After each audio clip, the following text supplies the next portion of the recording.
Monsieur Olivier Lemoine, vous êtes spécialiste français qui est des questions internationales. Merci beaucoup d'avoir voulu accorder cet entretien à la radio francophone iranienne. Monsieur Lemoine, le président français, Monsieur Hollande, a déclaré au cours d'une conférence de presse que la France avait décidé d'accorder un soutien aérien à l'Irak pour combattre Daesh. Vous, comment réagissez-vous à cette décision française de vouloir en fait de mener des frappes aériennes contre les positions de ce groupe terroriste de Daesh en territoire irakien, s'il vous plaît? Écoutez, pour ma part, mon opinion est très ambiguë, si vous voulez, dans la mesure où les intentions depuis le départ ne sont pas très claires et pas très bien intentionnées, si vous voulez.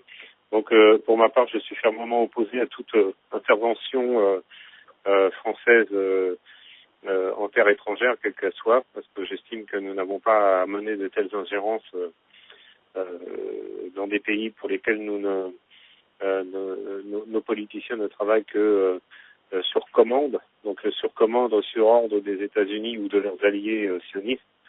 Donc, pour notre part, nous estimons que ces agissements sont des plus suspects dans la mesure où l'Amérique exige de la part de ses partenaires européens qu'elle s'implique militairement dans les chantiers qu'elle a mis en place pour la refonte du nouveau Moyen-Orient qu'elle souhaite.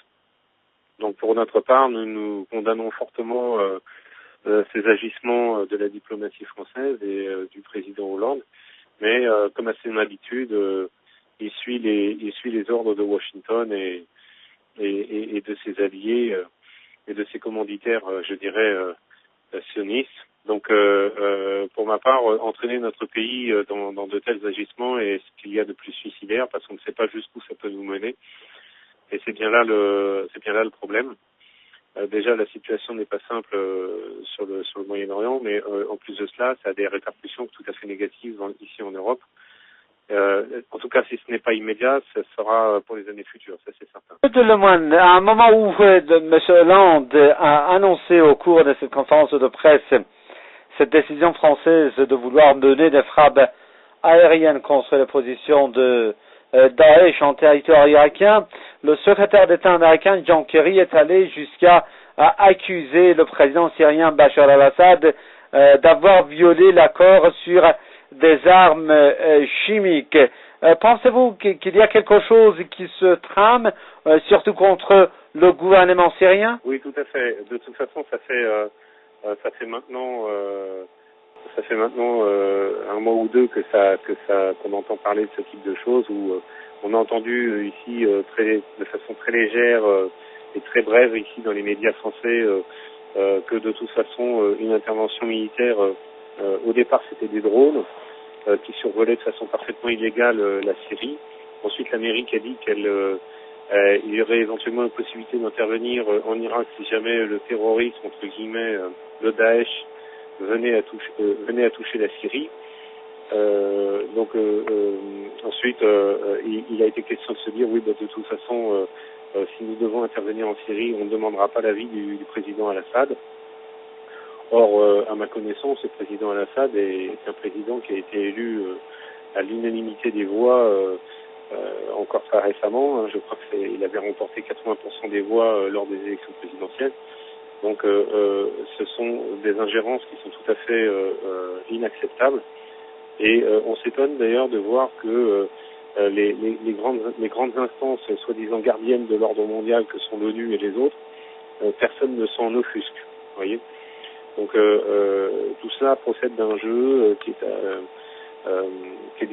a été clairement défini ici avec les partenaires américains et les sionistes pour continuer le démantèlement de la Syrie et de ses partenaires qui forment l'axe de la résistance ici au Moyen-Orient.